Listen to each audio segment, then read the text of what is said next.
Mic check 1 2 3 1 2 3. Welcome to Dan.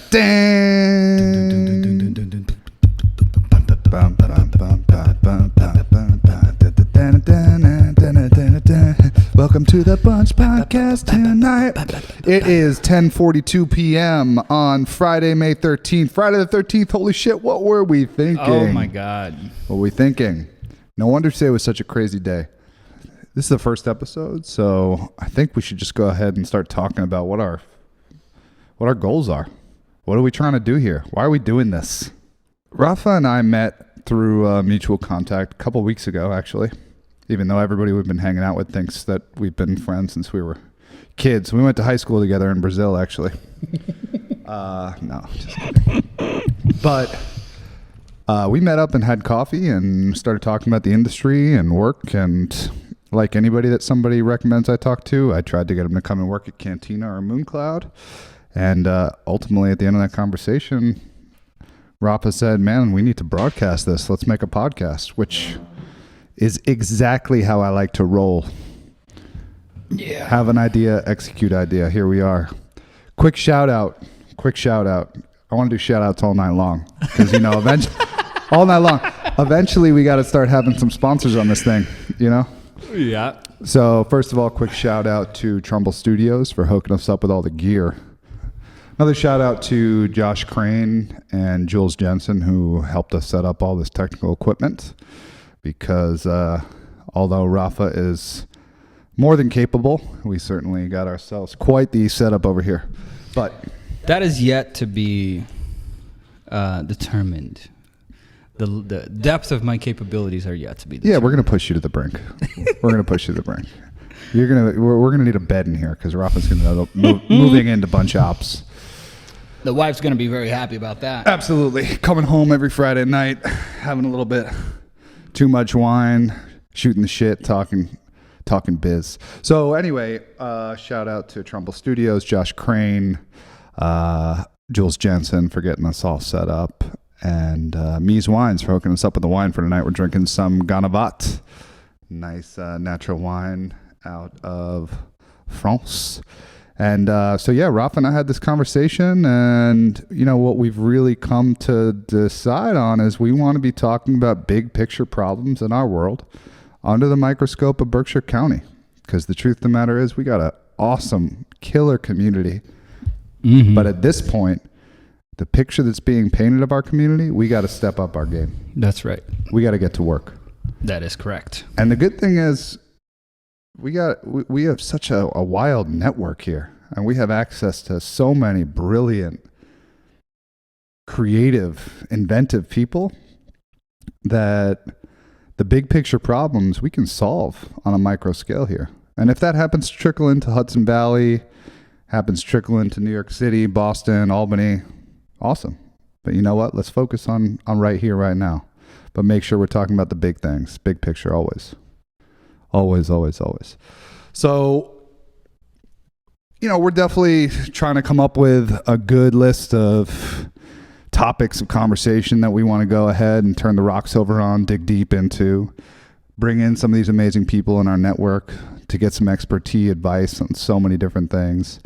But I think tonight we wanted to just go ahead and start to talk about the most prevalent news, certainly for me. I don't know about you, but certainly what's consuming my world right now is the reopening Cantina.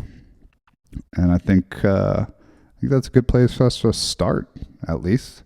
And we'll see where this goes. I mean, by the time we're done, we'll probably end up talking about go-karts and all kinds of other shit. But well, if we're going to go in that route, I'd like to actually, as you said before, we have met just a couple weeks ago, and I feel like I don't really know you.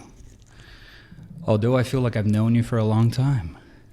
It's quite a conundrum to be living with. So, ditto. In terms of talking about Cantina and how it's reopening and everything that you're doing with it, why don't you go ahead and tell all 3 listeners that are listening to this who don't know anything about what Cantina is about, give them a little background on...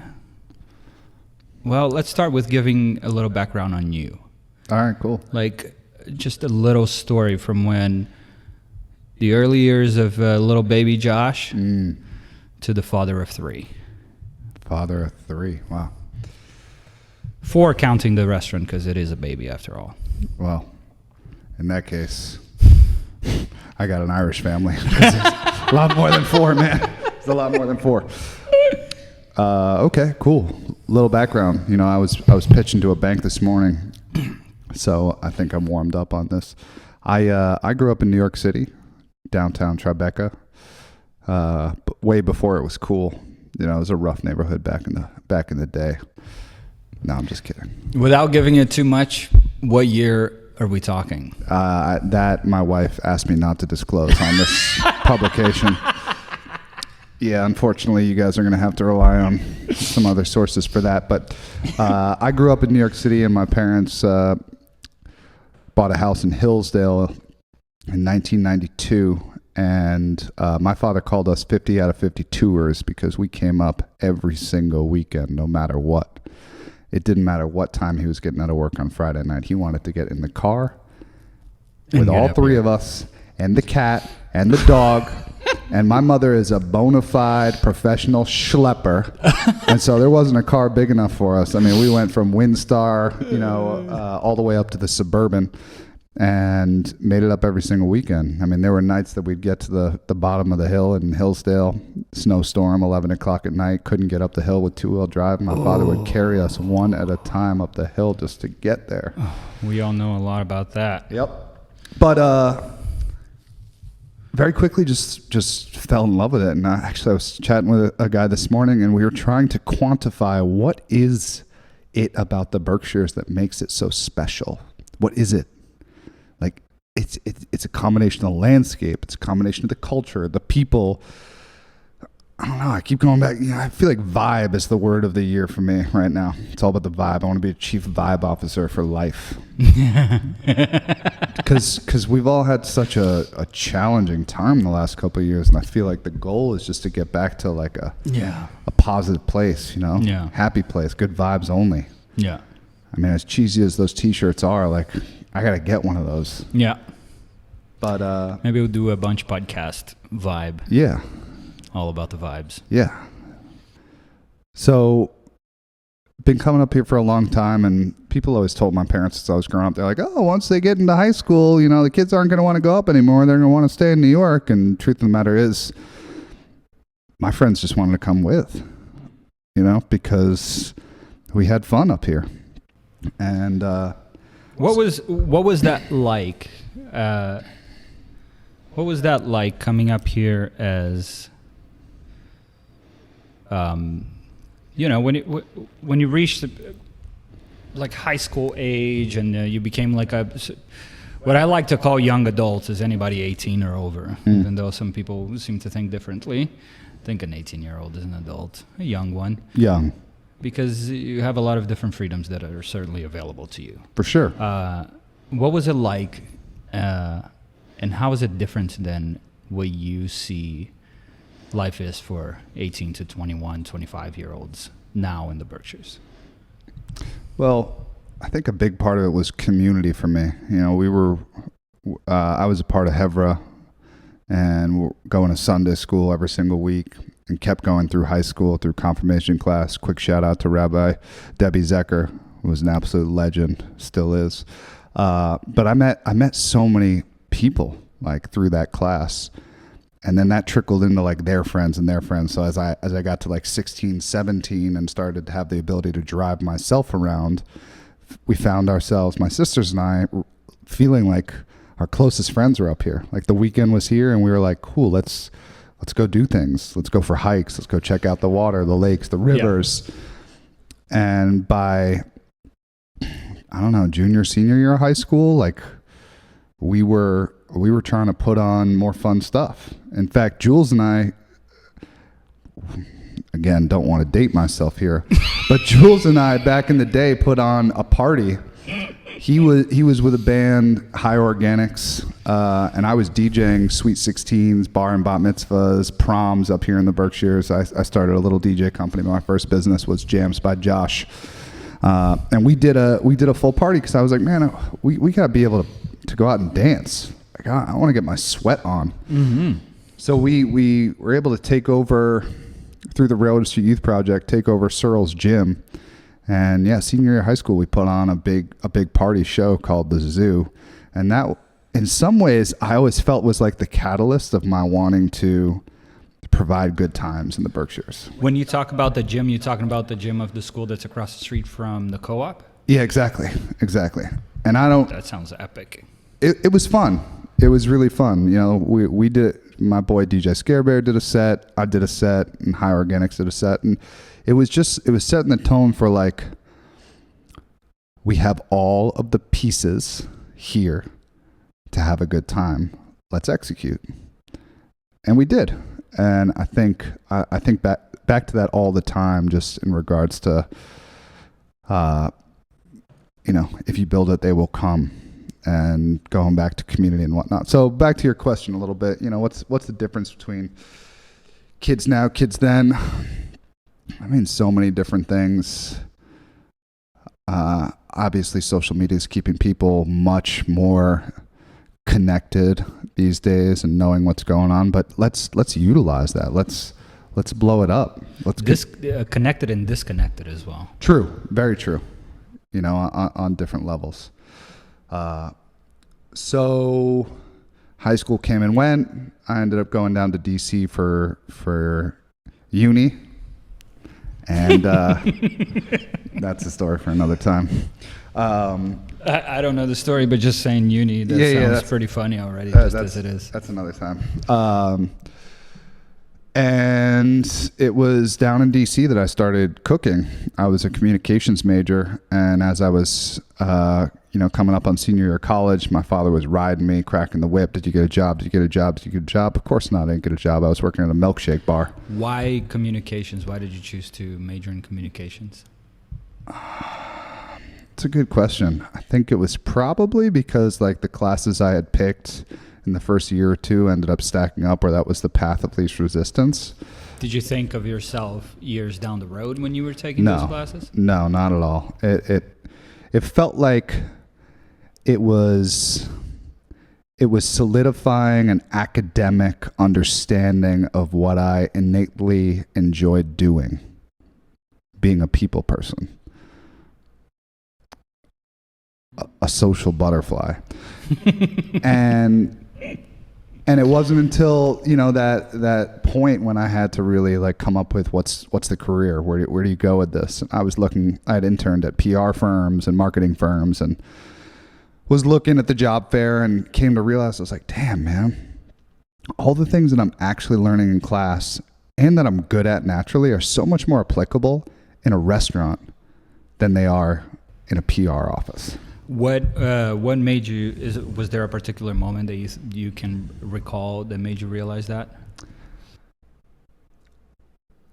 My sisters and I used to go to this little diner in Tribeca called Imperial Diner back in the day. We'd sit there at the counter and hearing these guys, all in Spanish, speaking code back and forth to each other. It was like a conductor. The expediter's like taking the order, putting a ticket down. One guy's like, let me get a 2 pieces, and next thing you know, 30 seconds later, you got the exact order that you got in front of you. And meanwhile, he's doing 10, 12 of these every 5 minutes. It was crazy to see these guys just without looking. Billy and I and Mooncloud like to call it the dance. When you're working with somebody and you're just in total harmony, it's a dance. And I think that was it. Like, I looked up to these guys.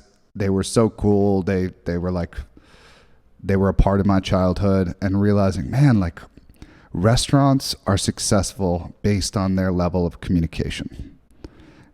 And I was working at a joint called 1789 in Georgetown, super high-end place. I didn't have a damn clue what I was doing in there.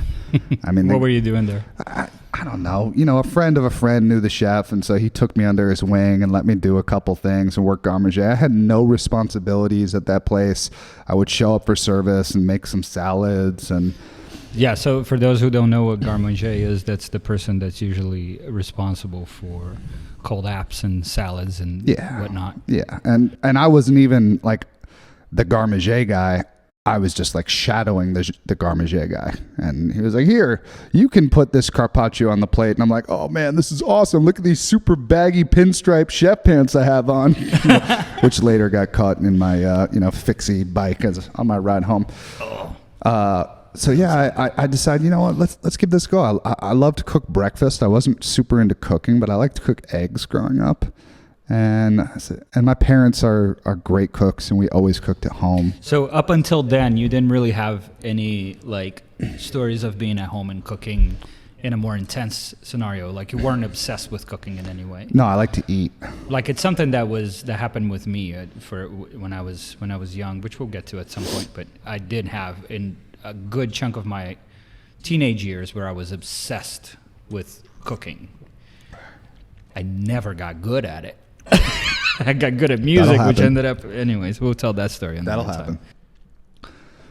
So yeah, I really felt like, all right, let's give this a crack. And although my entire friend group in school all moved to New York City to go to law school, I was the one New York City kid that ended up moving to Boston to start cooking.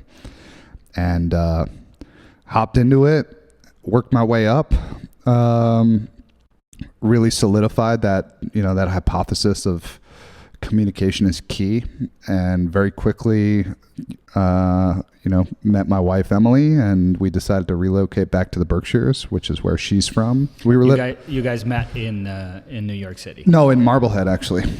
Yeah, I moved to Boston. I was living in Marblehead working at a restaurant, and that's where she was. And then we moved out here because we were visiting, family occasionally on weekends, and we found the Cantina property for sale. And we didn't even look inside the house. We just went inside the restaurant. We're like, this is fucking cool. We don't know what the hell we're going to do with this space, but it's cool. And we'll figure it out. Yeah. And we said it could be a yoga studio. It could be an ice cream shop. But we said, whatever we're going to do, we're not going to open a restaurant. We said, no matter what. Okay? Like, we shook on it. Pinky swear. Because as I was getting into this career, I spoke to a lot of people that I know. Again, networking, and my mom recommended, well, why don't you talk to some chefs and find out, what the inside. And everybody had the same thing, great industry, you're going to love it, but kiss your family goodbye, and you'll never see your kids, and you'll probably divorce your wife, or she'll divorce you, but you're going to have a lot of fun. And I was like, yeah, that's not me. My values are stacked differently. So we said no restaurant. So we like to joke that Cantina was the greatest mistake we ever made. Kind of like that sixth kid that people have, Yeah. Like, oops. But so we jumped in, and we got started, and we said, all right, let's open this place up just before we do any sort of renovations, and just invite the community in to meet some people and really make it a new Marlboro place. And we, again, considered, do we do ice cream? Should we do Vietnamese iced coffee? I fucking love Vietnamese iced coffee. And spring rolls, like, would people come for that? I don't know. And meanwhile, we were cooking tacos on Tuesdays because my 8-year-old daughter at the time wanted tacos on Tuesdays. And Emily has a big family, so the first week it was just us, and then the next week her mother came, and then the next week her brother came, and then the whole family. Wait. Hang on a second. How come a guy that was working in a kitchen when he was going to school, and then worked in a little kitchen over here in New York and another one over there, ends up where you ended up? There's some other stuff to the story, right? Like as far as cooking? Yeah. I got obsessed. Like, I got in the kitchen, got the hustle and bustle in my first real job where I had responsibilities and whatnot. And I did have fun. I mean, I was single at the time and young, and could easily do the 80, 90-hour work weeks and get paid absolutely nothing, because that was training. And I had a number of great mentors and people that really pushed me, and I was like, okay, this is cool. And every time I switched jobs, it was like, okay, take one more step up, constantly trying to work on getting stronger all the way around.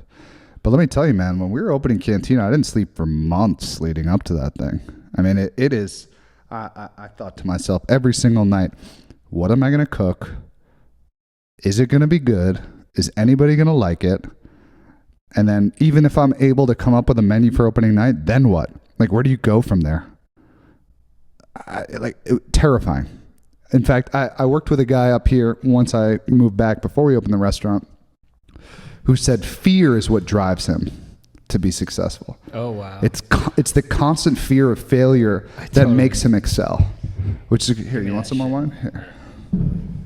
Which I totally agree with. It's a blessing and a curse, and at this point, it's like part of the process of defensive driving. Yeah. Seeing everything that could possibly go wrong at all times and constantly being concerned about those things. But if you go through that process and if you obsess at that level, it prepares you. So back to the tacos. We were cooking tacos at home, and that's when it kind of clicked. All of a sudden, more and more family members are showing, buying more meat.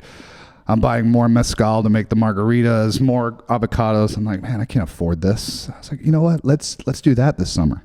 Let's just cook tacos one day a week. That way we can charge your family for the drinks and the food instead of putting it up. And she's got a big enough family. I was like, it'll be a small business, but at least we'll make some money out of it. Well, it wasn't just her family. We did 8 Tuesdays in 2015, the summer of 2015, July to August. And we stitched together a staff of some family members, some local people, some random people that I was just like, yo, can you help me out once a week? And the first night we opened, it was an absolute shit show. I mean, there were 150 people that showed up on the opening night. Oh, my God. It was me in the kitchen, Francisco, who now works at Mooncloud and has been with us for a long, long time. He was making guacamole. I wanted to make guacamole to order in a mortar and pestle. So I'm like, order in 1 guacamole. And he goes ahead and starts pounding the garlic and the jalapeno. I'm like, order in 1 more guacamole. And then, by 5:30, I'm like, dude, just fucking put all of it in the Vitamix and start blending it. Put it in a bowl. And Patrick Nelson, who is my next door neighbor, who's a builder, said he would help me. And so he would leave his contractor job and show up at like 5:10, 10 minutes after we opened, to try and have his whole station set up. He'd walk in, put an apron on, and he'd be like, let's fucking do it. Crack a beer and off to the races. And I remember after that first night, we sat down with the staff, of a bunch of random people that we had stitched together. God bless all those people. Thank you for helping. And they're like, well, at least we won't have to do that again. I was like, are you kidding me? That's not how word of mouth works. It's going to be double next weekend. And sure enough, every single weekend it kept getting bigger and bigger and bigger, to the point where we were doing, 300, 400 covers by the end of August.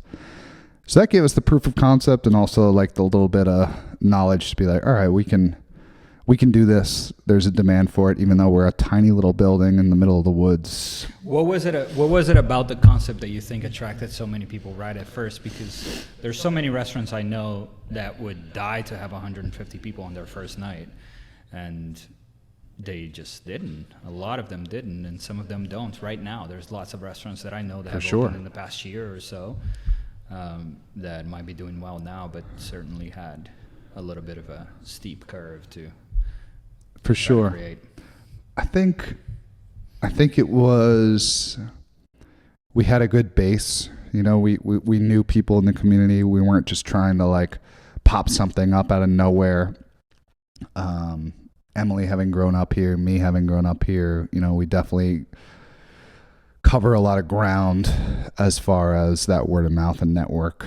And Cantina's fun. Like it's a beautiful building. It's a beautiful setting. It's very unique. We play loud music, and we try and punch flavor, and that combination of quirky, cool, interesting,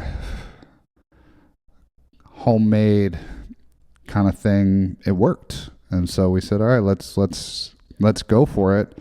And we did some renovations. We built, it was a seasonal business before, so we took all the screen down off the walls, put up glass windows, built some stairs, built a bar, And what was it? What kind of business was in there before? So the guy we bought the property from has lived. His family has lived there for generations, and his wife loved to cook Puerto Rican food, and he loved his wife. So he and a couple of friends milled all of the post and beam work that's in the cantina and built it for her. And they opened up a little Puerto Rican place in 1995 that was called Parada Vida, which is the slow life. And they did 25 covers a night. And you had to have a reservation, and it was rice, beans, and a protein, something like that. Very, very minimal. I never went, but I know a lot of people that said, hey, it was this amazing little oasis. You felt like you were somewhere else. And so we tried to take that with us. Mm-hmm. And Cantina, the name actually is what he called the building. All of his notes that he gave me, and when he was incredibly helpful in the transfer of the property. And okay, I got to teach you this and show you this, and you'll find this out in the cantina, and and in the cantina, and so we're like, man, cantina. And to us, it stuck with us because cantina, after looking it up, is not just Spanish, but it means community. It's a watering hole. It's a place where people come, whether it's in a subway or just a bar or a quick bite place. Yeah. It's a place people come to gather. And that's exactly what we wanted. And 229 is the calling code for New Marlboro and Sheffield. It's 413-229, blah, blah, blah, blah. Wow. Everybody's phone number, 229. I swear to God, up to this day, I thought that 229 was the number of the building. So it also is the number of the building. Oh, my God. Which is why I was like, ding, ding, ding, ding, ding, home run, let's do it, 229. Cantina 229. So Cantina is community house. And the fact that we did tacos to start, and then we decided by popular demand to bring the tacos back, and so we've always had one taco night. But this was, at this point, that was 2015. You had that successful summer in 2015. Yeah. 2016 comes. Are you doing only tacos during the summer, or did you expand at that point? So at what point did you expand to actually do a full-on So restaurant? we reopened fully, like full opening July 1st, with 4 nights a week of our regular menu and 1 night a week on Tuesdays, continuing the taco tradition. So it was confusing for sure in the beginning because everyone thought we were a Mexican restaurant because, it's Cantina and they serve tacos. And it's like, so people would show up and they'd look at the menu and see all of my weird fucking shit that I'm putting on the menu and being like, we were expecting a Mexican restaurant. And I'm like, ooh, yeah, sorry. But let me tell you, margarita sales are high because once you have tequila on your mind when you make a reservation, there's no going back. Yep. Which is probably why I became obsessed with mezcal, which we should write that down and talk about mezcal on a whole different thing. I don't know how that totally relates, but maybe we'll drink some one time and make an opener. So 2016, open the restaurant. We considered the food, we call the food World Fair Made Local because we really tried to make seasonality the driver for the ingredients that we're using. And if you're going to truly limit the amount of ingredients that you have coming in, I wanted to broaden the spectrum by showcasing multiple different cuisines. And when the best part about traveling is the eating, and the worst part about coming home is not the what's it called? I don't know. I'm blanking. When you fly and then the time zone fucks you up. Jet lag. Thank you. It's not the jet lag. It's the fact that you go to that Thai restaurant in your town after you get back from Thailand. You're like, my God, I know Thai food now. Like I'm gonna order the dope shit on the menu, and it has no resemblance to what you had while you were away, because farm to table is not a term in foreign countries. It's just the way it is. Yeah. You go to Mexico and you want to get a roast chicken, they're like, you got a wood grill out there, and they're not importing. There's no farm to table. Yeah, it is just what it is. Why would you import something from somewhere else when that's what you have? And so we found that through seasonality and really letting the vegetables dictate the menu. And people told me that nobody's going to want to eat Korean food and Thai food and Italian food and all in the same night. Well, guess what? They do. They do. And there's a lot of overlap, actually. And because as crazy as it all sounded in my head and on paper, there is a common theme: the ingredients. Yeah. So it actually all makes sense together, and you can go from having a Japanese inspired appetizer to an Italian inspired thing because the ingredients are hyper focused on that week. So of course there's consistency in the menu. It's harmonious. It works. So that was like the birth of Cantina, and it continued to grow and grow. And Emily and I took everything upon ourselves and have always had tremendous staff to continue to push the bar with us. I've always felt super lucky that the staff that comes through Cantina really gets empowered and feels like it's up to me to hold a portion of this and continue to push it. And so, we hire somebody new, they come in, they get comfortable, and by the second month, they're already making recommendations on, well, we should also be doing this. So they raise the bar in their own right, and then myself, Emily, and everybody else catches up to that point. And then somebody else says, no, we should also be paying attention to this. Oh, now we bring the bar up again. And there's no way I could have done that on my own. That came from really, really good hiring and really starting from the ground up, making a culture of let's be awesome. Yeah. That's the two best compliments I've ever gotten are that was awesome and that was incredibly thoughtful. Because that one tells me fun and one tells me that somebody recognized that there was more than just turning the lights on to their evening. And that's one thing I do want to talk about in the reopening Cantina now is just like what chaos goes into actually getting the doors open. But wait, we'll get there. Okay. We'll get there because I also want to hear the scope of the story because you're reopening Cantina. Yes. If you're reopening, obviously, technical issues here. Anyways, you're reopening Cantina. That means that Cantina is not open. Why did you close? When you closed? And how was the obvious answer to why you closed the pandemic? What was it like right before? What was it like when it hit? What was it like during? I think that's a great place to begin. I was in Aspen actually when the pandemic started. I was out there doing some snowboarding with some friends. I went to LA. Aspen has the greatest winter go-karting track. Really? In the world, yes. Like available in the winter or yes. on ice? On ice. Because I don't know if you saw those videos of Max Verstappen in the Red Bull machine driving on ice before the season. Oh, okay, I did not. We'll pull that up later. But they do have it, and they changed the tires. In case you obviously don't know yet, but you will. As time goes by, you will realize that Josh and I are pretty fond of motorsports, particularly Formula One. But anyways, they changed the tires to snow tires, and it's a completely different style of driving, and it looks like the funnest go-karting experience that you can have in your life. Let's go. go. Next time you go to Aspen, invite me. Okay. I will love to go and go-kart. Can do. Anyways, you were there so during the pandemic. I went from Aspen to LA to meet with some clients that were going to be getting married that summer at Cantina. And then it popped off like super quickly. And I tried to I actually called a friend that was in LA. What month was that? It was, March, the first week of March, 2020. Oof.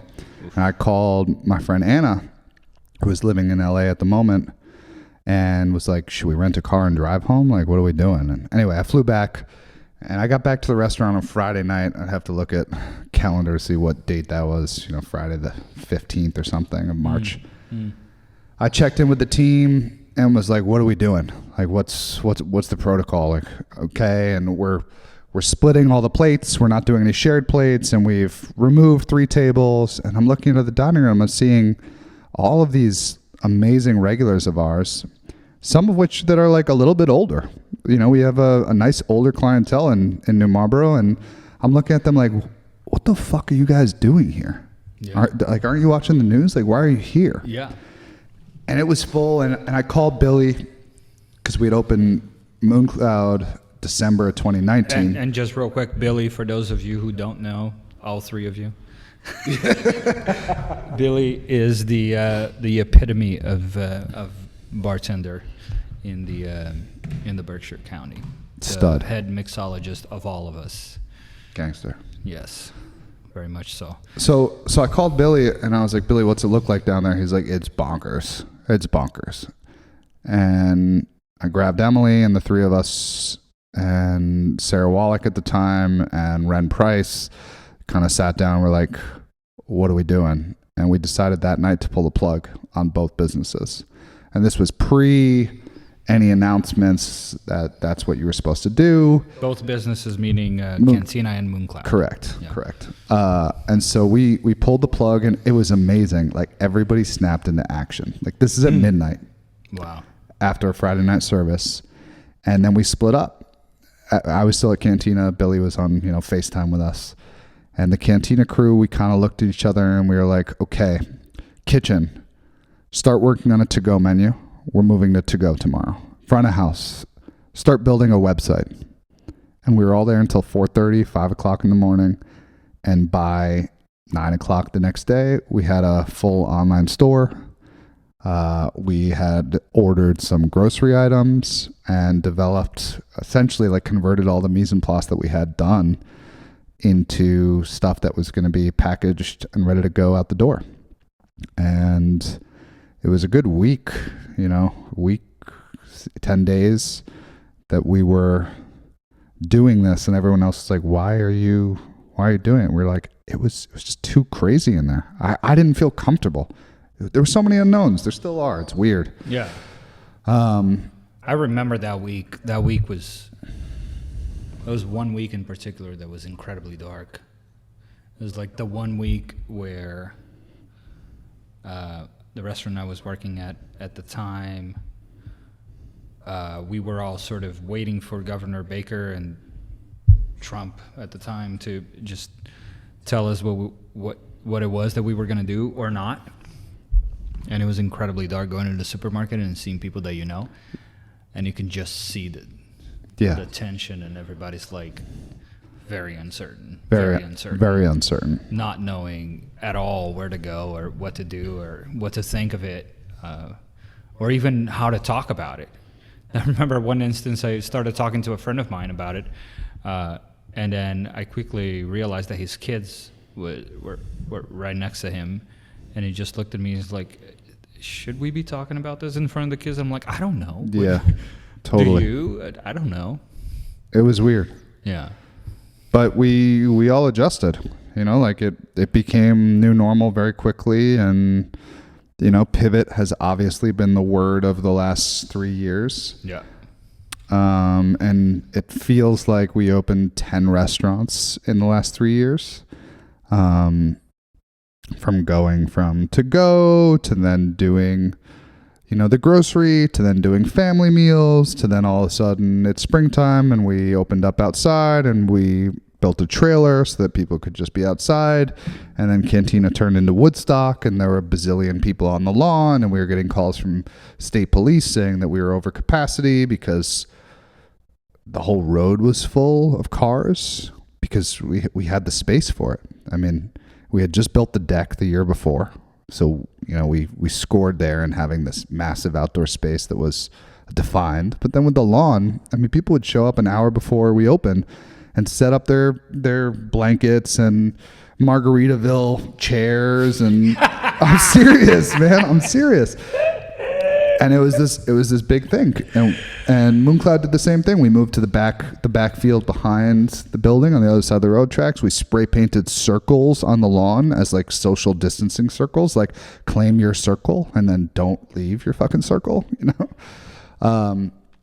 But so much pivoting and back and forth and all this. And I think that's where the closure came after grinding and these tiny little minute pivots this way, and finally coming to this feeling of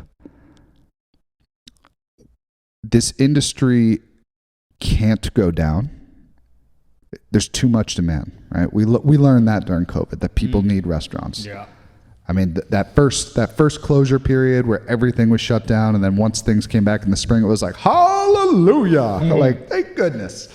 So that really told us restaurants are going to have to be the ones to adapt. Yeah. Because they're not going to go extinct. Yeah. And if restaurants have to adapt, I feel like we as a group, with that staff was so amazing during the COVID time. I mean, they banded together. They showed up to work early. They took pay cuts. We were doing delivery to Pittsfield, dropping barbecue off for people, no problem. But we just came to this feeling of, this is not sustainable.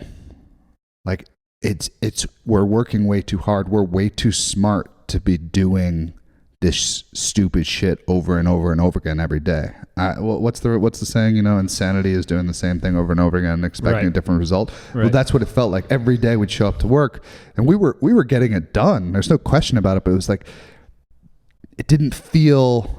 If we're going to use COVID as the time stop, as BC and AC, then let's stop pivoting and let's actually get off the treadmill. Like, we're running on this treadmill, and let's not adjust minutely. Let's take a giant step to the left and use that energy. Yeah, use the fact that so many people want to be here with us. Let's take advantage of that. Use the fact that the Berkshires overnight stop being a seasonal destination. Yeah. And in order to do that, there was no way we could make that big of a change by being open. Mm-hmm. So it was like, okay, like if it's just about money, if it's just about making money, there are plenty of other things to do that I can still enjoy, going back to that stacking of values. Right. I can still pick my son up from school. I can still see my wife. I can still cook dinner at home, all these things.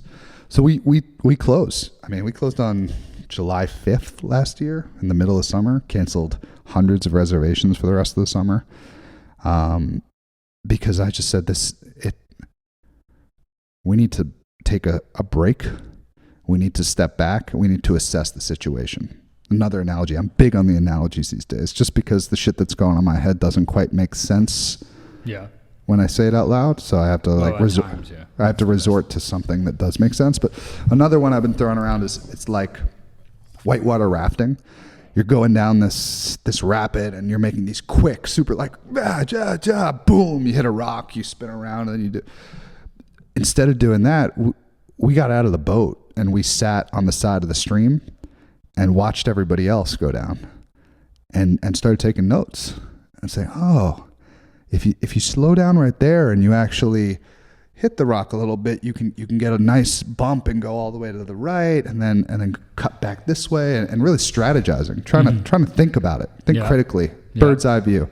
And in doing that, I've had the time to chat with some amazing people, to ask questions to some amazing people, some people that have much bigger, more successful restaurants. I mean, it was clear during COVID, some people took off and did really well, the creative ones, and others caved.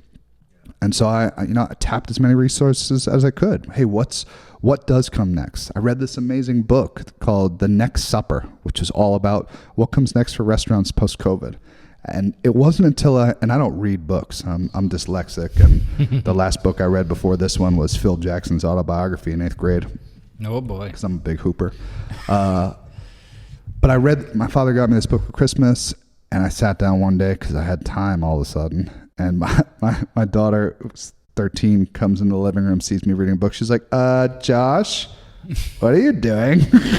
She'd never seen me reading a book before. And I didn't even finish this book because by the time I got 3/4 through it, like, I was so energized. I'm like, yo, there's a way. There's a way to do it. As long as the equation equals great food, great vibes, and happy customers, why can't we change everything that comes before it? Yeah. I mean, cost of labor going through the roof, cost of goods going through the roof. I mean, these are conversations that we're going to dive deep into at some point. Just the fact that everything is changing, and you know what isn't changing? The restaurant business model. It has stayed the same for the last 100 years. Yeah. Technology has advanced it a little bit. Yeah. For sure. If you use it. Yeah. And even me, like, I feel pretty tech savvy, but sometimes I'm like, oh, I don't really want to spend an extra $200 a month on something, even though they're like, oh, we can improve sales and this and that. But you know what? Tech is there, and we should take advantage of it. Yeah. But we tried to look at the whole thing and say, okay, how can we come back and make sure that we're providing what everybody wants, but do it in a way that runs our restaurant as a business. Mm-hmm. It's not a charity. It's not a passion project. It's not something that should require 1, 2, 3, or an entire team of people to drag across the finish line every day. It needs to be sustainable. Yeah. Burnout is real. Yeah.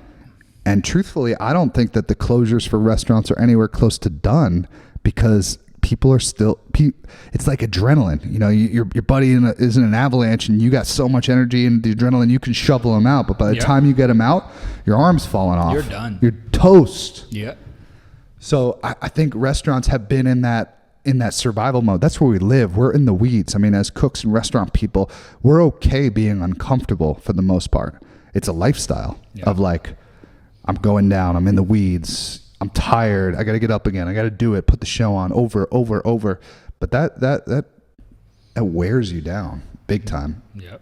And I think that without taking that proper time that we did this winter to stop, look, listen, reassess, listen again, evaluate, listen some more, talk to some more people, I don't think we would have the ability to truly understand what needs to be done in order to come back with a model that allows the business to be successful, to empower the employees, to give rights and a better lifestyle to the employees. Yeah. I mean, a big thing that I want to talk about is work-life balance. Mm-hmm. That's another thing that came out of COVID that I think is a good thing. Work-life balance? What is that? Here we are. It's 11:30 on Friday, May 13th. And let's face it, man, we're kind of addicted to the work side of the balance. Yeah, but this is fun. You know, like this is fun. And when you're doing something with great people, which oftentimes restaurants are like a family. Yeah, absolutely. And so it does become addicting because it's what your life is around. I mean, for anybody that's listening, those 3 people, sit and talk with a group of people that work in a restaurant, and all they will talk about is the restaurant. Yes. You know, you ever hang out with people after work and it's just the conversation keeps going. Like, oh, and you ever hang out with a couple of cooks and they're like, oh, well, this one restaurant I worked at, no, I used to work with this guy. It's all work all the time. Yes. It's crazy. But we live, again, going back to the Berkshires, we live in this amazing place. Yeah. Let's enjoy it. I don't know who I was talking to. Actually, there's this young kid that I just hired to be a server. And we were talking about this work-life balance. He was like, yeah, people pay thousands of dollars to come and visit here. We should be able to take advantage of that too. That's why we're here, right? Sure. If you didn't have any interest in what the Berkshires has to offer, why would you be here? So let's not take that for granted. And that's one little thing that I'm trying to do right now is, even though I feel way overwhelmed, way consumed by so many things, taking the time to pause just for a moment and realize that life is pretty good. Yeah. Life is pretty good. Yeah. And I think that balance is what everybody needs, and is what we're trying to instill with Cantina, starting with the fact that we hired 2 chefs. 2 head chefs. 2 chefs. 2 chefs. All right. Well, let's talk about it. Cantina 2022. What is up and why? Cantina 2022. Again, chatted with a ton of people this winter, and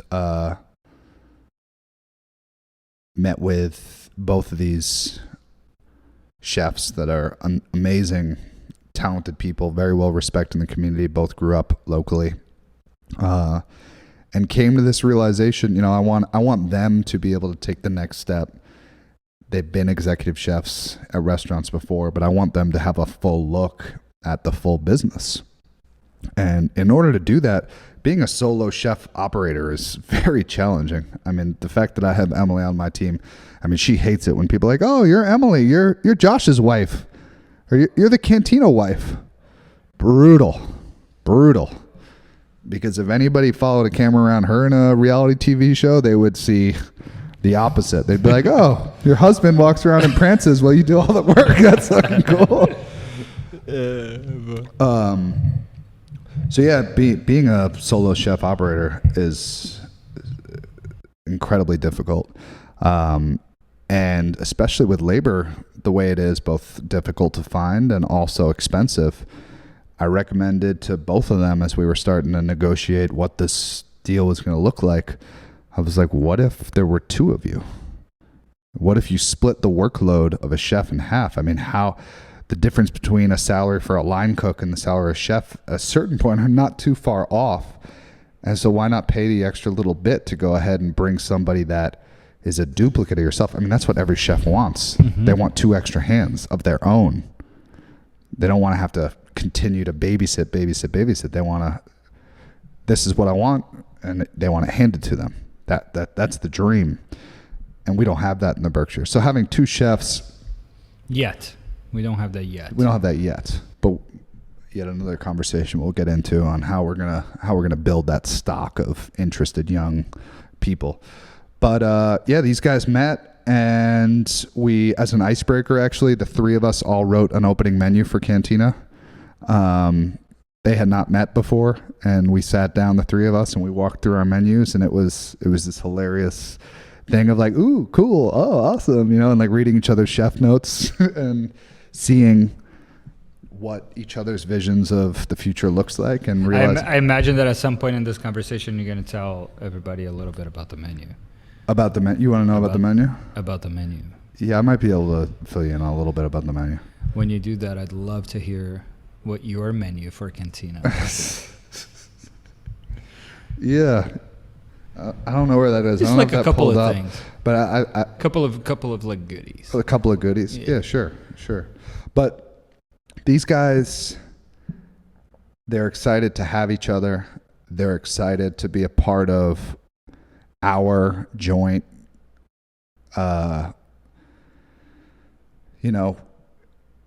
feeling of where restaurants are going and what needs to happen in order to get them there, making the hard decisions on how the operations are going to work, how the pay structure is going to work, what that looks like from the guest perspective, and to be able to, I mean, back to my, World Fair Made Local, it also plays totally into that. You have 2 different dudes with very different styles. And I was joking the other day, Oliver is very classically trained, French in the past, coming from Rouge. Wait, I don't believe we actually told our audience who the 2 folks are, who the 2 chefs are. Oliver in Tunis and Ray Stalker. And Ray is much more playful, weird. He likes to call it white boy Asian-y, kind of eclectic. And I was joking with them the other day as I was starting to read their menu. I said, I guarantee that by like month 2, you guys are going to flip roles where Ray's going to be super into the classics all of a sudden, be like, let's put a coq au vin on the menu. And I'll just be like, nah, it's too basic. Like, let's do something with, crushed matzah and mozzarella. And Ray's going to be like, yeah, that's too weird. And they're going to keep flip-flopping. But I love that. Like, that's where it is. And they're both badass cooks. And Rafa, like if you're in a kitchen with another or a couple of badass cooks, like life is good. You got people to bounce ideas off of. You're shoving spoons into each other's faces. Taste this, critique it. The camaraderie and creativity is at an all-time high when there are more capable and interested cooks in the kitchen. And so I think that they have put their egos completely aside. We've had discussions of whose names come first on the menu and who's this and like who that. And they're like, it's not about us. It's about what our goals are together. And I'm super grateful for both of them to be on board and working in such a way and really showcasing, we're going to butt heads at some point. It's inevitable. But Back to defensive driving, one of the first things we did when we sat down, we were like, look, as long as we're all aware that at some point we're going to butt heads, we'll be able to navigate around it. Yeah.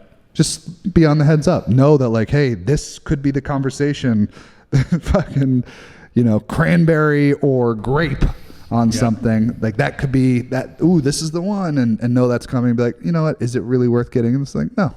Bigger picture. Let Cantina be the guiding light for all of us. Yeah. I'm not going to oversee them in any way and their food decisions. These guys are much more talented than I am or ever was in the cooking world. But I'm excited to be a part of that conversation too, and to give feedback myself and to learn some new things as well.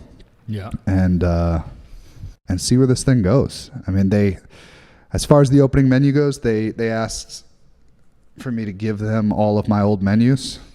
And so they took a stack of menus. Billy Paul is an absolute maniac with the details. And so he kept every single menu from his tenure at Cantina with notes on everything from the pre-shift meetings. And he delivered us a box, and they split them up half and half, and they went home and read through them just to get inspired.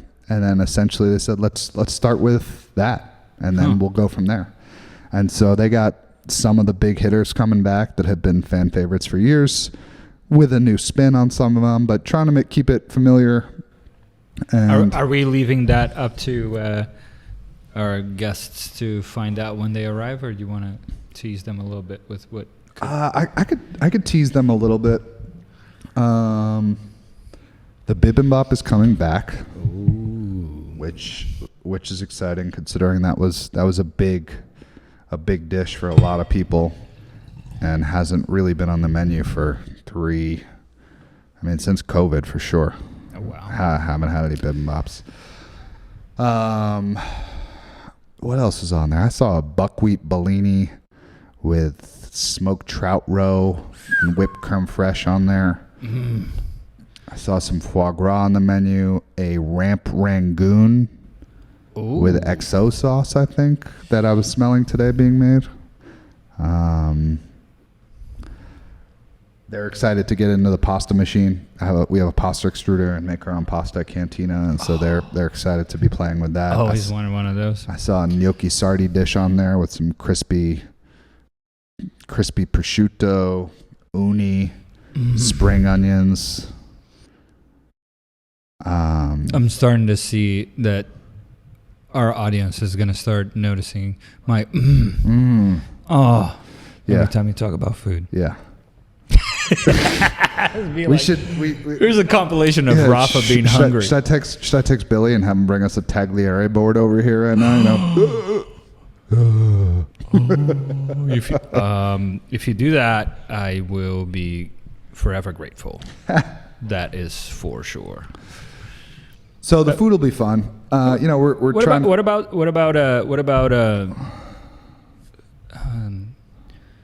some soft serve? Right, soft serve.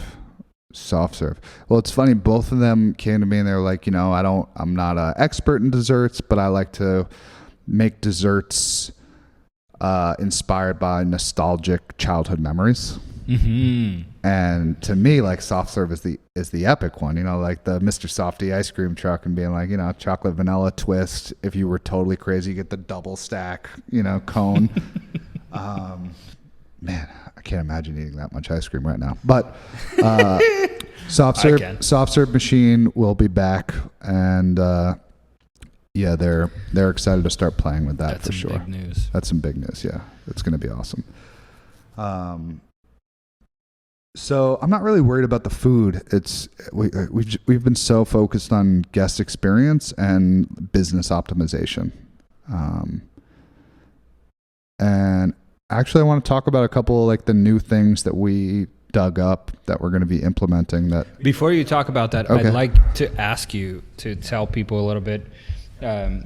From a lot of people don't know what it's like to work at a restaurant, let alone open one, and let alone reopen one. Those are all very different things, but they all have one commonality, which is it takes one being in it usually to realize the amount of work that goes into it. For sure. And I don't know. I've met you about a month ago. Ever since then, it just seems like you've just been on it so much. You've just been going and going and going and going and going, and it never ends, and the lists go on. And Totally, man. Totally. so why don't you tell everybody a little bit about what's been like It's being on that end? opening restaurants is like a let's call it a reverse bell curve. You start off with this like picture perfect idea in your head of like it's gonna work and it's gonna be beautiful and it's gonna be smooth and everything's gonna taste great and everything's gonna work perfectly, and like, yes, I can see the final vision. Great. And that's exciting. And you start talking about that with people, and people are like, oh yeah, that's great. And it's like, okay. And then eventually you hit a point where you're like, okay, now we need to start working. Let's stop talking and start working. And that's where the fear comes in, when you're like, okay, well, what do we have to do to get open? And you start with a list, like a prep list or anything. You start of like, okay, we're going to need to do this. We're going to need to set this up. We need to get in touch with the lawyers. We need to get in touch with the builders. We need to get in touch with the health inspector. And okay, what are we doing about the dish machine? And then all of a sudden your list gets so big, you start breaking it up into categories. And maybe you make an effort to delegate some things like, okay, this is a list for somebody else, and this is a list for today, and this is a list for next week. I mean, some of my lists are like ASAP, soon, and later are like the subcategories, and it's just about chomping them down. But it's never like it's impossible to go to sleep at night, because the second you actually stop working is when your mind actually has the ability to start thinking. Yeah. So you're working all day long, boom, boom, boom, boom, boom, and then you finally get into bed and you're like, Nope. And I go to TV, so I open my little iPad up and I go to Netflix and I watch whatever terrible TV show. I mean, I've watched some really, really bad TV shows. Don't ever ask me for TV recognition, because I watched 9 seasons of The 100. I don't even know what that is, and a good part of me is quite happy. Yeah, but Emily's like, come on, just turn it off. Just like try and get some rest. She's like, you want me to put a headspace on? I'm like, yeah, sure, I'll try a headspace. So I close the iPad. She puts a headspace on. It's like, breathe in, breathe out, like, and just think about your breath and your body. And this one night, the first night she put a headspace on, I got so in the zone. Like I was like, all right, I'm gonna go all in on this headspace right now. Everyone's talking about headspace. I'm gonna go all in on it. I need to get in the meditation game. And I got so into it that I got laser focused, and everything, like my mind was clear all of a sudden. I was like, holy shit, I can solve the world's problems right now. Like, I am good to go. Like, so it went polar opposite of what we were trying to exactly.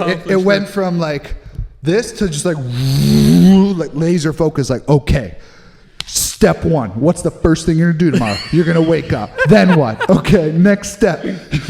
Stand up, put your clothes on, brush your teeth, take a shower. Okay, are you gonna walk every single stair? Are you gonna jump a stair? Okay, cool. Wait, go back. Did you brush your teeth yet? Oh, yes, you did. What do you... Laser focused, man. Laser focused. Next thing you know, it's 5:30 in the morning, and her alarm is going off, and I'm thinking to myself, fuck, I did it again. If I had just watched some shitty TV, I might have fallen asleep. I might have fallen asleep. But it's lists on lists on lists on lists, and without all of that, it's impossible to try and get organized. And then you get into the fun part of, you get into a little bit more of the fun. The fear starts to reside. Maybe you cross 1 or 2 things off the list. Awesome, super cool. I'm not a builder by any means, but I've really enjoyed that part of being in the restaurant world of like rigs, like figure it out. Oh yeah. In fact, last night, my Uncle Paul and I, we were in the Cantina until about 4:30, trying to figure out how to customize the dishwasher that had been delivered to fit into the tiny space that we had. So we had, I swear to you, that this thing was on the back of my truck, this dishwasher, because the delivery guy forgot to put us down for delivery. So we had to go all the way up to Albany and pick it up. It's on the back of my truck. It's 3:30 in the morning. All the lights are on, and I have an angle grinder, and I'm grinding the handlebar off of the door on the left-hand side so that we could get a little tighter against the wall. And there are sparks flying everywhere, and people must be driving by. I mean, how many people were driving by last night? There might have been 3 the entire night, but it's 3:30 in the morning. Somebody drives by and it's zzz, with sparks flying everywhere, and it's just like, what the fuck are you doing in there? But that kind of stuff I like. In fact, Billy Paul just walked into the building right now, and we're going to get a camera on him, but he'll go ahead and tell you a quick story about getting Mooncloud open, because at the time he was working up at Cantina, and Paul and I were down trying to get a bunch of projects done at Mooncloud, and Billy would swing by kind of like he is right now, right after work, and just see the dumb, crazy shit that Paul and I had been working all day on, trying to figure out how we're going to make this work. Problem, solution. And every time you cross one of those things off the list or come up with a solution, guess what? There's 5, 6, 7, 8 more issues that came up from that. And that's the competitive challenge, creative solution aspect that I really do like. And even though like today was this crazy day of no sleep last night, trying to get this dishwasher and going. But by the end of the day, once it was done, I was like, hell yeah. Billy, welcome to the Bunch Ops, man. Hey, thanks for having me. What's going on, man? Hey, buddy. Cheers. Yeah, cheers. How you doing? You just get off? Just got done. Yeah, Salud. man. Cheers, Rob. Got it. How was the night up at the Cloud? It was chill. We had a good early rush. Constantly exceeding expectations, having some fun doing it, and Good. had our like three turns. The early bird special. When you open the door, like, are you open yet? Are you open yet? Like, yes, come on in. Let's set you up. And then that whole cocktail hour pre-dinner, and then that after dinner, just have a good time.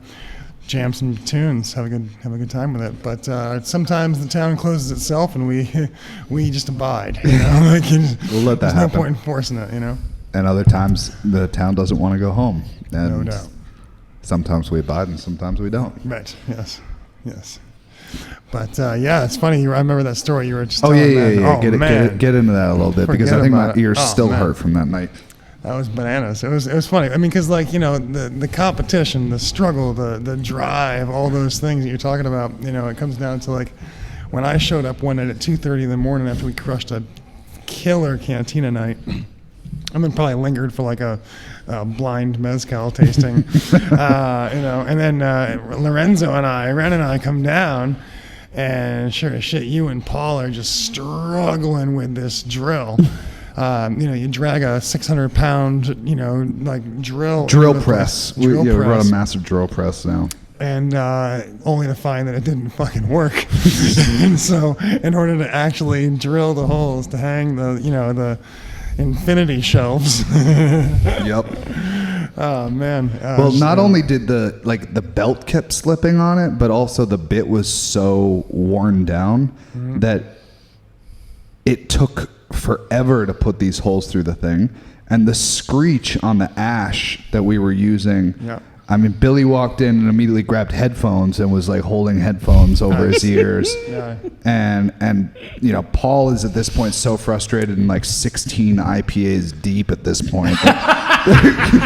In fact, he might have just pulled his hearing aids out. Like double IPAs too. No, like none of this 5.265 bullshit. Like 8.2s, just buy the 4-pack. But we're like, man, is there another way? Is there another way? And then the stubbornness kicks in. It's like, okay, we're gonna make this happen. Like it has to happen tonight. Sometimes you got to do what you got to do. You got to do what you got to do. And sometimes, especially with the openings, where, I mean, you see it all the time, with construction and restaurant openings. Oh yeah, we're going to be opening in January, and next thing you know, it's November and of that year, and you're like, we're going to be opening soon. But when we set hard dates, we got to get there. Yeah. It doesn't matter how many hours it takes. Like, we got to get there. And this was one of those things that night. And the same thing last night, getting this dishwasher prepped out. It was like, we don't have an option. There's no going home until this stuff gets done. So when are we getting there? When is Cantina opening again?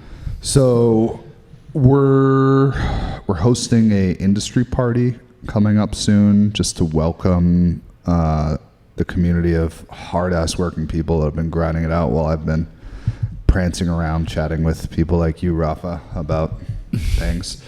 Let's see if I can get the night off. Yeah, we'll get you the night off. So we're going to be picking up the. I reached out to Daniel from the Dream Away to see if he would give us the nod and let us take on his industry hoedown. So we're going to be doing that next week or the week after, and opening to the public on June 26th, which is a Thursday. So today's Friday, so 2 weeks from yesterday. If people want to make reservations or stuff like that, can they? Yeah, How should they? Reservations went live this morning at 10 a.m. through Talk. You can go to our website, cantina229.com, and there's links right there, or through the Instagram. Now, you did brief me very quickly about Talk, in that you just told me, oh, yeah, so, I really want to tell people about Talk. And I had told you that I didn't know about Talk, and you seem very excited about it. I am super very excited to know what is so exciting about Talk. This is the third year I've been talking about, or second year I've been talking about shifting to Talk. But this is a good segue into what's new at Cantina as far as protocols and operations. So Talk is a reservation platform that was made by Nick Kunis, who is one of the owners of Alinea, which was one of the best restaurants in the country with his chef Grant Atkins. Then they opened Next, and then he also opened the Aviary, which is a super high-end cocktail bar. About the best. Yeah. Well, why not? Yeah. Whoa. Take it easy. Billy's sitting right here. don't make. I think Billy agrees with me. We've been talking about going, but I think they closed. Actually, I think the Aviary closed. But super molecular gastronomy driven cocktails and food, and if you haven't seen the Chef's Table episode on Grant, and they also have a wonderful book about their methods and some recipes, but a lot of the interesting part of that book is mostly the methodology and the stuff that they do. So if anybody wants to check that out, definitely recommend it. So essentially, this guy, Nick Kunis, when he was opening Alinea with Grant, he said to Grant, look, I understand you want to be the greatest chef in the world and the most creative dudes and artistic dudes out there, but we can't do that until I ensure that we're running this restaurant as a business.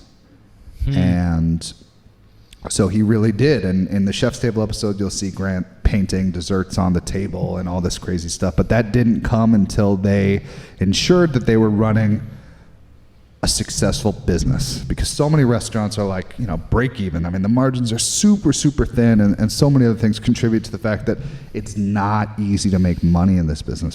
And yet here we are. And we fucking love it. Yep. But this guy one day is standing in the restaurant and looking and sees an empty table, and he says, why isn't there anyone sitting there? Like, oh, they didn't show up. He goes, that's crazy. We have a 200-person wait list every single night for Alinea. How is it possible that we have an empty table? Now, at Alinea, where it's a tasting menu and it's, I don't know, $250, $300, I haven't been. That's a big deal to have an empty foretop. That's $1,000 of revenue every single night that somebody doesn't show up. And that's been a big issue for us at Cantina and a lot of restaurants, is the no-show issues. And, Open Table was definitely the biggest hitter. Resi came on and established the texting functionality, which they said cuts the no-shows down from 30% down to like 20% or 18% or something like that. And Resi has options to go ahead and charge people a penalty, which we've done in the past, because it's not about me wanting to like put more money in my pocket. It's you're screwing the business when you don't show up, if you don't give enough notice, and you're also screwing the staff because the front of house people are expecting those tips. That's right. And so that's it's a double screw right there. Yep. And it happens so often that people come up, especially since we're becoming even more and more a big tourist destination, and they make a reservation at Cantina, and they make a reservation at Prairie Wheel, and they make a reservation at Cafe Adam. And then Saturday night comes around, it's 5 o'clock, everybody gets dressed up, and they say, okay, where are we going? I don't know, let's decide. Which one do we want to go to? We can go to all three, whichever one we want, because we have reservations at all three.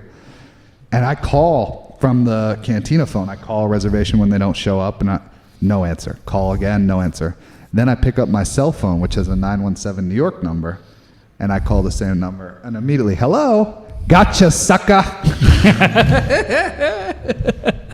But nobody likes then being told, hey, I'm so sorry, but I have to charge your credit card, which you gave us a cancellation fee. I immediately get, if you put a single dollar on that credit card, I'm going to tell all my friends never. You don't even It's not worth it. It's brutal. So Nick Kukunis's philosophy behind Talk is restaurants are an experience just like a sporting event or a theater event or anything else. And, even masseuses and doctors, you have a massage appointment or a physical therapy appointment, and you call them last minute and say, hey, sorry, I can't make it. They're billing you. Yep. Time is money. So he thinks about it from a variable time slotting thing of when you have to fill times in order to make your business successful. Yeah. And so he had this idea, and everyone told him it wasn't going to work because it's a little outside the box. But essentially he started putting Alinea on a prepayment method where he released one night 3 months of reservations. It booked out overnight. Everybody paid in full, non-refundable, where they were committing, just like the theater. Yeah. It's not like you reserve seats at one Broadway show and another Broadway show and the Knicks game, and then you decide once you get on the R train which stop you want to get off at, and know that you're not going to be charged for all three. No, you make your decision. That's right. And it's a psych game that no matter how much money you have to pay ahead of time, you're committed to it. Yeah.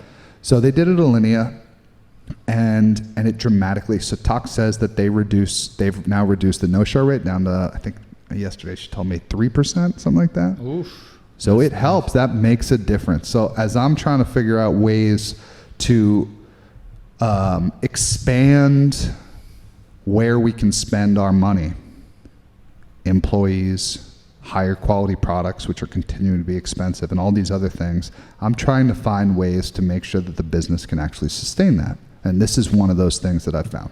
Yep. So although we will not be doing the full Alinea Talk method of a full prepayment ticketing system, they have now been able to offer a deposit system. Mm-hmm. So it can range anywhere from $5 to $100 to the full experience. But we're going to be charging or taking a deposit of $20 per person. Yeah. So you and Billy want to come in for a nice date night. You make the reservation on Talk. You want to go on a date, Billy? I would like that a lot. Yeah, let's do it. I thought you'd never ask, actually. Yeah. Yes. Yeah, so. Speaking of not going to a sporting event, don't go on a date with Billy if you have to go to a sporting event afterwards, because you will never make it to that sporting event. That's a story for another. I feel like there is a story That's right a story there. For another I'll day. make it to the sporting event. Segue. Oh yeah, he will. I won't. Yeah, sorry. Did I mess that up? So yeah, we're going to be taking deposits, which then integrate with the POS system. So your check will be presented to you as your total amount minus your deposit. You pay the remainder, which is a revolutionary thing because restaurants have always been in a back pay model where payment is the last thing that happens. You order a computer online, you pay, they ship it to you. Yeah. And we're here we are paying our liquor invoices. The money that I make today is to pay for the last 2 months of wine and liquor, and the last 30 days of produce, and the last 30 days of meat. It's a backwards model, and when you don't have control over your ins and outs, you can't make educated decisions, and you can't run your business from a playing ahead kind of a game. Yeah. So quick interlude back to Nick, and then we'll move on to the next component. But this is why, like, I really want to meet this guy. If any of the 3 listeners that are out there right now have an in for Nick. Happened to be You're or fucking up Nick, that 3. Nick, if you're listening, man, we'd love to have you on the show. So check this out. He sells out overnight for Alinea. Yeah. They got cash in the bank now, which never happens for restaurants. You never have cash in the bank. Right. And he said, all right, I got to start to move some of this money. So he calls his meat purveyor and says, look, I'd like to write you a check for the next 3 months of invoices. You know, can we make a guesstimate? And I'll write you that check right now. And the guy was like, let me find out if we can do that. And they get back to him with a discount because he is now able to plan and have the money to plan on how he's operating his meat aging business. Because it turns out meat aging, you have to hit your numbers properly, just like you have to hit your numbers properly with your tables. And anything that he doesn't sell by like 65 days of aging meat, he sells for 99 cents a pound to be ground up for dog food. So by committing to certain things and paying for it, he was able to get a discount, which brought his cost of goods down dramatically. Again, that money is not necessarily looking to go into anyone's pocket. It's looking to be spread around to make it more sustainable. So Talk is an experience-generated platform. So you'll see when you go online, and it really breaks down the different experiences. We're just dabbling into what the program and platform really allows for. But you'll see that you can now reserve bar seats, and there's a little description about what that is, and our deck, and the dining room, and eventually, when we decide to start cooking the barbecue, we'll be able to have a barbecue experience where you can prepay and order exactly what you want, and then I can actually go out knowing how many people want the brisket platter, the rib platter, or the chicken platter, and purchase the exact amount of right food so that we don't end up with a exorbitant amount of leftover barbecue, and then you, me, and Billy have to sit here eating ribs. I don't like that model because I was hoping to be the recipient of those extra. Yeah. I'll get you a little QR code to get on one of those. There's an app for that. Yeah, there's an app for that. But I like the way this guy thinks. I like the way that has taken a serious leap of faith. I understand to all the customers that are listening to this and questioning. You know, we just went live today. We booked 580 reservations between 10 a.m. and 10 p.m. today. Within Talk? Within Talk today. Wow. And everybody paid a $20 deposit. And I got one email from somebody who accidentally booked for the wrong day saying, hey, I'm so sorry. I'm just getting used to this new reservation system. So I know it's new, and hang with us. We'll get comfortable, and we're going to continue to utilize it. But this is definitely one of those companies that is for restaurants, by restaurants, trying to empower them to be able to operate at that high level that we're looking to support and get into, and are thrilled so far with the onboarding process and the capabilities of it. And we're even talking about potentially using it at MoonCloud, not for the deposits, but that you can automatically add yourself to the wait list. And they're definitely future thinking, and that's exactly where we want to be. Is let's break outside the box a little bit. Let's be uncomfortable for a little moment, just to know that we're getting somewhere. That's my big step to the left, not the small pivot. Big step to the left. Yeah. So Talk, check it out. Go slowly, put your credit card in, and know that money will be taken off your bill at the end. So it all comes through together. The other big one I wanted to just mention to kind of finalize some of the big things that are happening new at Cantina is we're shifting to a operational charge in lieu of gratuity, which has been something that has popped up and off and over, and Danny Meyer was a big one that pumped it real hard in New York. But the wage discrepancy is a big deal in my opinion, and I feel very fortunate again to have such amazing staff over the years that front of house people have. We broke down that wall at Cantina of front and back of house, and I think Billy can back me up on this, that it was a total team effort. And we have always split tips completely in the front of house. There has been no, keeping your own tips paying, because it takes a team to get across the finish line. Yeah. And we're taking that one step further and saying the kitchen is part of that team. Yep. And legally, this is why I want to do this show, because when I have this conversation with people, the light goes on. But so many people don't know these things. But legally, you can't tip out somebody that isn't, I think it's 80% customer facing. So cooks can't be tipped out. Illegal. They're facing the customers. The kitchen is an open kitchen. No. I guess there's a little bit of wiggle room there for sure.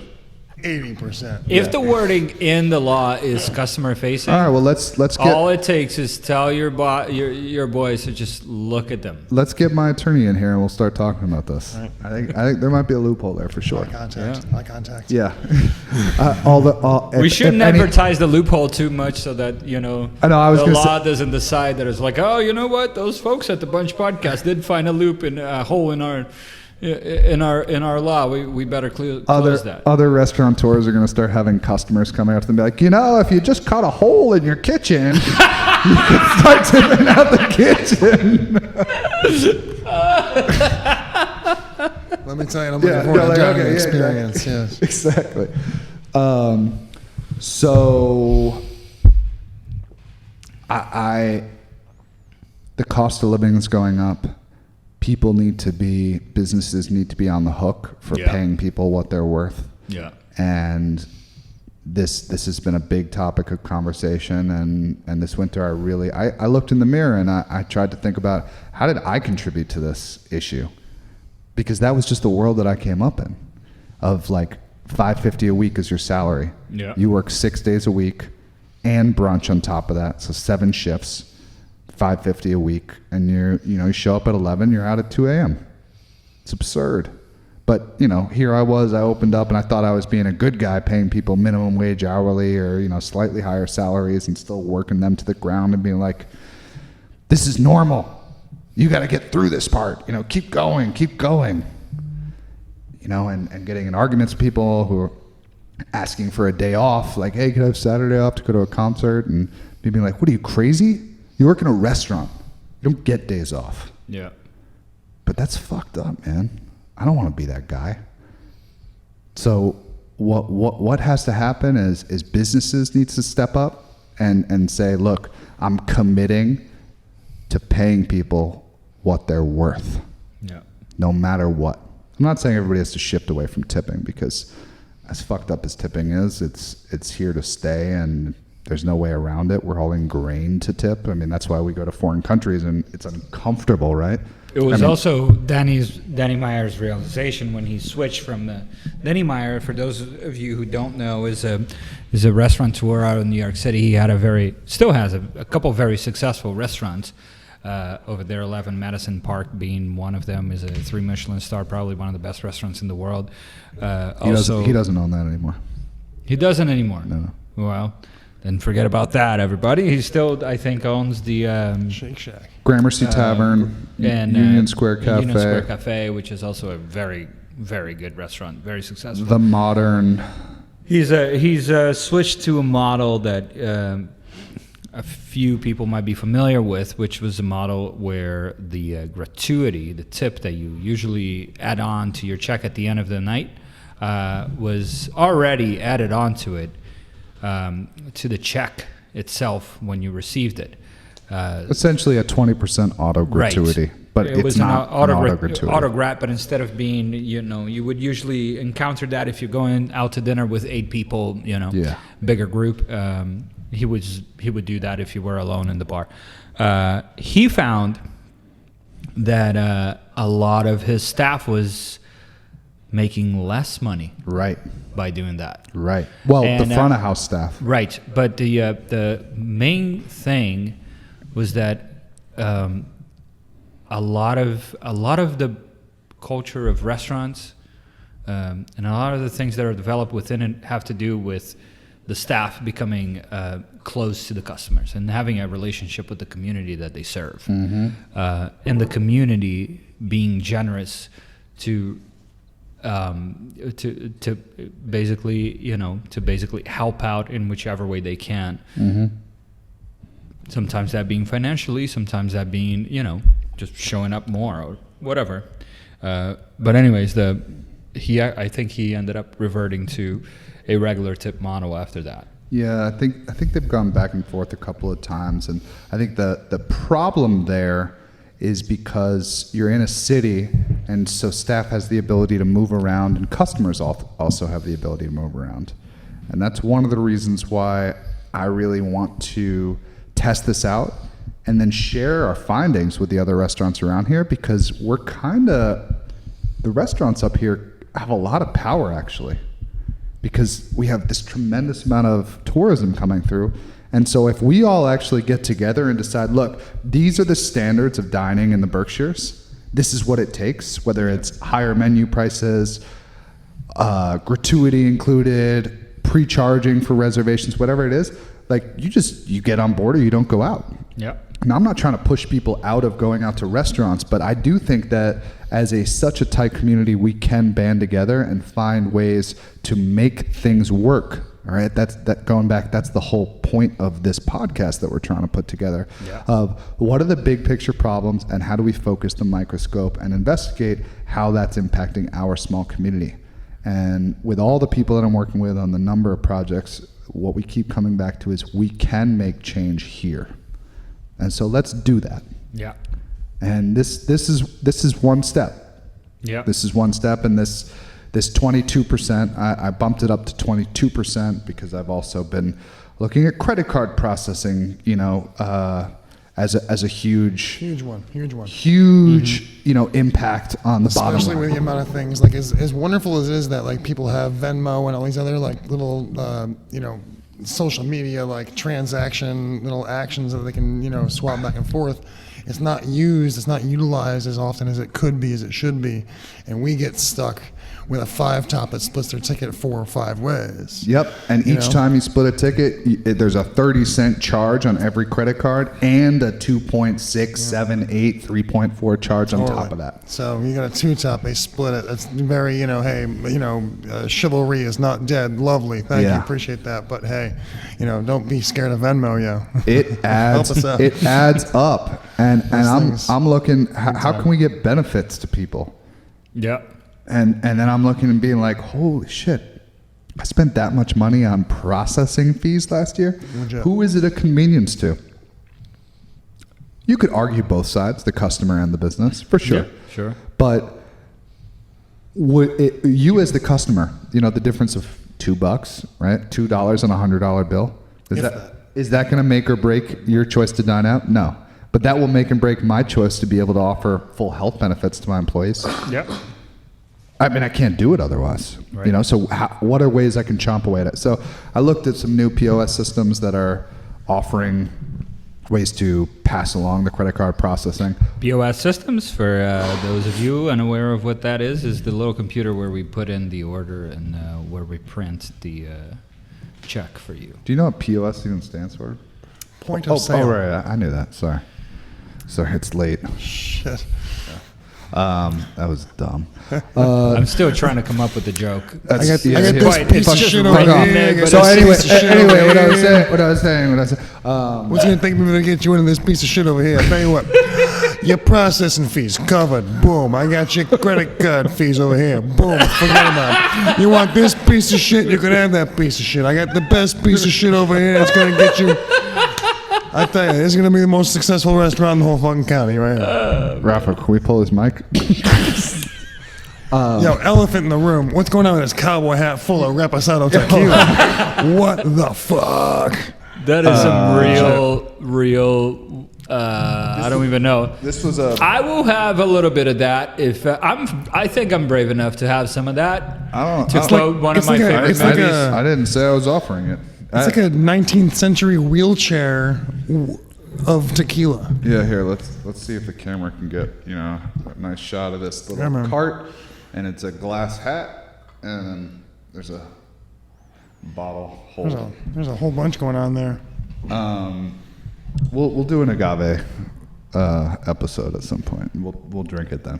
Sure. But just to finish on this 22% thing. What it allows us to do from the bird's eye view is take a look at the entire staff and essentially define roles and worth based off of persona, the person in that role. Yeah. And somebody that's been there a long time can continue to make raises in their hourly, and allows us to redistribute that money that normally would be sectioned off. I mean, typically you pay servers a tipped minimum wage, which I think right now is $5.75 in Massachusetts, something like that. Yeah. So like that. You don't have to pay. So that means one thing, your front of house, you're not even really paying. So what kind of worth does a front of house member have if the customers are actually paying them, not the business themselves? All right? So I go ahead and I give my chef a salary. Hey, great job. You're super valuable to me. I'm going to give you a raise, whatever. Meanwhile, the servers are making, $40 a shift from me. That's nothing. They're relying on that. I want them to know that they are contributing to my business, and my business is contributing back to them. Inclusion, big time. So we're doing hourly for everybody, and we're not going to do away with tipping because my customers have always been incredibly generous, because my staff always does an excellent job, and when they don't, somebody will let us know, and we'll make those changes. So I didn't want to prohibit tipping from happening, and I do expect that most people will continue to tip, because in some ways, like, you just feel like you have to. But now it should be less of my hope is that when you come to Cantina, you feel that just by being there, you are supporting a better ecosystem for everybody. The dishwasher, the line cooks, the prep cooks, the host, everybody. And if you had a great time and you're feeling generous, leave a tip the way it should be. Leave a tip. And don't calculate it. Don't do math in your head. Leave $20, leave $50, leave $100, whatever you're feeling, whatever you're comfortable with. Yeah. Leave a tip. But tipping in the normal scheme of things is paying somebody's living wage. Yeah.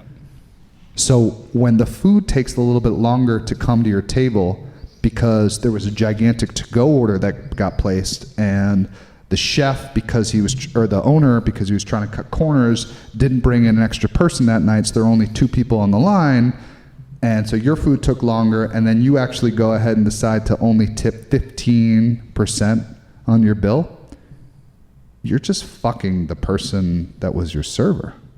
It's so much bigger than that. Yeah. But I think a lot of customers don't truly understand what the business model, and that's another conversation. What does the business of restaurants look like? Yeah. So the 22% is going to allow us to pay everybody a stable wage that they're comfortable with. Any tips that come in will be divided up, potentially with the kitchen, now that we've defined the fact that the kitchen is 80% customer facing. Who knows? We'll decide that later. 90. 80. But what I love, to your point, where a lot of servers have not liked going to this model because it somewhat restricts how much they can make, because we will have the optional tipping. So far, all of the servers that I've hired at Cantina have said, look, if the tips come in and they're still very strong, take my hourly down and put it to the kitchen. Because I don't want to be making more than the guys who are working more than me. And that right there tells me that the culture is strong and alive. Yeah. Because the last thing I want to do is raise everybody's wages, and pay everybody somewhere in the neighborhood of $20 to $28 an hour. And then all of a sudden people are tipping, and now the servers are making even more. Yeah. So I just love that everybody that I've hired wants this to work. Not just for the summer, but for good, so that we can make some of these big picture changes. So those are the 2 big ones as far as change of Cantina. Is the talk thing. It's going to be uncomfortable for a couple weeks. Make a couple reservations. We will still allow a couple of walk-ins, and the 22% charge that you'll see on there. And feel free to tip or not tip. It's up to you. Cool. Are you? There's also another aspect of it, which is the taco. Right. Partnerships, for sure. So, Billy's, you're going to head out? I gotta head out. Hey, man, this has been a nice sitting down here. Thanks for listening. joining. Because, the fact of the matter is, Josh and I, we have such opposite schedules. We're just constantly crushing in our own rights all the time. So it's good to get caught up myself. I don't know the details, too. Yeah, thanks for tuning in. Yeah. We're actually not even seeing Billy anymore because unfortunately that camera that was on Billy has passed away. Can't see any of this right here? For those of you who are not seeing, Billy has taken his shirt off. Yeah. Oh, man. He's beginning to take his pants off. I can add that to talk too. 2 tickets to the gun show. Dude, sun's out, guns out, Berkshire style. The man is a lot. Oh my gosh. Where were we just sitting at that moment? The partnerships, right. Yes. So, met these awesome cats for my anniversary a couple of years ago. I bought Emily a gift card to Taurus Hotel up in North Adams. Great spot if anybody's up there. Yeah, if trying to have a glass of wine, cocktail. Yeah, if you're looking to come up and visit, or if you're looking for a little staycation, head up to North Adams, go to Taurus. Very cool hotel and lodge. But they have a little restaurant called the Airport Rooms. And this couple that has a taco truck was doing a pop-up there for the night. And so we had dinner and got to meet them and started talking. And it was awesome. And they're looking to expand their business. And again, we're trying to figure out what are the pressure points of restaurants that make it unsustainable, and how do we create solutions to continue to allow people to be at Cantina all the time and this and that. And so we decided to partner up with them. And instead of our team shifting the entire restaurant over, they're going to come in and do a takeover 2 days a week. So Oliver and Ray will be cooking up the good from Wednesday to Sunday. And then Monday morning, Mariah and Justin from Chingon Taco Truck will be driving down with their little Mitsubishi Mini. Chingon. There you go. Lo siento, mi amigo. Chingon is more like,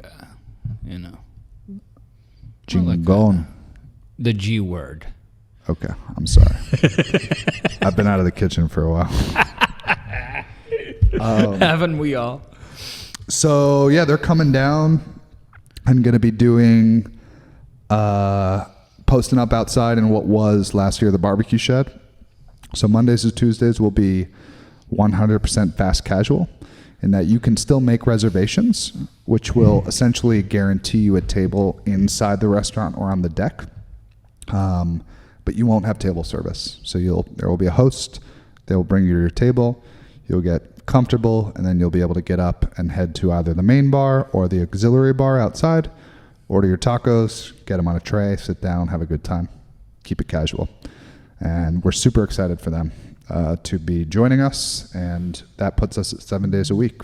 Nice. And the staff is going to get to enjoy coming in on days off or not, whatever they want.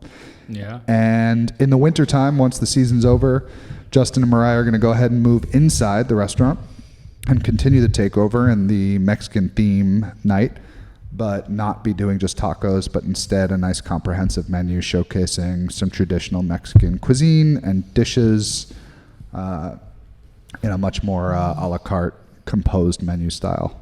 So we're pumped on that. We've also partnered with 3 really cool farmers, local New Marlboro farmers, because, again, decided we don't need to carry the bus across the finish line when we have an amazing network that does these things better than we ever could. Yeah. So here I am, Tribeca boy from New York City, putting muck boots on, thinking I'm a pig farmer driving around on my King Ranch, and I got chickens and ducks, and I got lambs and goats.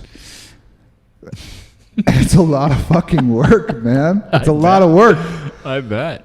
I got 2 cats. I'm exhausted already. It's a lot of work. So, and running the vegetable garden. So Farmer Steve is coming in to take over the vegetable garden. He's Berkshire Bounty Farm in Southfield. Amazing guy. He's actually growing 100% of his farm right now for Berkshire Bounty nonprofit, which is a food bank. So he's no longer growing for us as a farm, but he will be taking over our garden plot and producing there as a showcase of his technique and the amazing things that he grows that will all go directly into the restaurant. Nice. Right next to that, Jordan and Andrew are going to be from Swallow Belly Farm, which is they just started raising Magnalista pigs, which is a heritage breed. They look like sheep. They're super woolly. They take much, much longer to grow, to raise, much higher fat content. It's almost the Kobe beef of pork is what it's called. It's very good for charcuterie. So is that the same kind of pork that's used for those prosciutto, not prosciutto, you're thinking Iberico jamon? No? I don't know. I'm thinking of oh God, what's the Spanish jamon iberico? That's what I just said. Yeah, the acorns. Is that not the same? Is it the same? No. No, so Iberico jamon is that they're only raised on acorns. Now, they go around. I couldn't quite tell that you were saying that with your Tribeca accent. So Iberico jamon. So different, but same, but different, as they say in Thailand. yeah. So they're going to be raising some pigs there that we'll be purchasing from them as a showcase of their small farm that they have in the woods. And Christian from Hidden Mountain Farm, who is also in New Marlboro, is going to be bringing his rams and a couple of lambs over to graze through our field. Ooh. To showcase his small operation. So we picked the small guys to go ahead and be partners with us and really show the Cantina property as a landscape of the community, and not just we do everything, but instead we as a community do everything, and there's a showcase of that here. So between the taco people and the farmers that we have coming on, we really think that we have tried to streamline the things that we do to make sure we're doing those things exceptionally well, and bring on the support where needed to ensure that everything is happening at a high caliber and that people are staying in their lane in a big way. So we'll see how that works. But so far, so good. We have a lot more work to do, but I'm sure there will be several more late nights. It will never end. It will never end, but it will, because we'll get open, and the team is excited to get in next week. Kitchen guys have been working already. A lot of cleaning, planning, organizing, and finally prepping today. I'm optimistic that it's going to be a great season, and that we're always looking for feedback. That will be a different conversation for sure. But definitely are excited to get some feedback from the community and from our guests, to make sure, because we're doing this for them. I mean, that's why we're in this game. We love serving people. We love service. It's a service industry, and if you don't have that mutual relationship with your guests, then what are you really doing? So we hope that if anybody notices something or feels that they have an opinion, we want to hear it. Yeah. Because we take everybody, no matter the thought, if it came up in their head, it's valid, and so it should be addressed. Anyway, we just wanted to thank you all real quickly for tuning in to our first podcast. As always, as I've said with all the restaurants so far, we are a young baby. And so please hold our hands as we continue to learn how to walk. And once we get our feet under us, we'll be sure to continue to amp this thing up and get all the weird little gimmicks out of there, Rafa, and get to a better place. Trying to keep this thing real, keep it awesome. Always welcome the feedback. Anyway, please share with anybody and everybody you know. That's what social media is there for. So please keep us moving around as we try and engage the community, both here in the Berkshires and all over the place at large. We're at Bunch Podcast at Instagram and also on Twitter. I am Josh Irwin, Rafa, our producer. For everybody out there, thank you very much, and we will see you next week.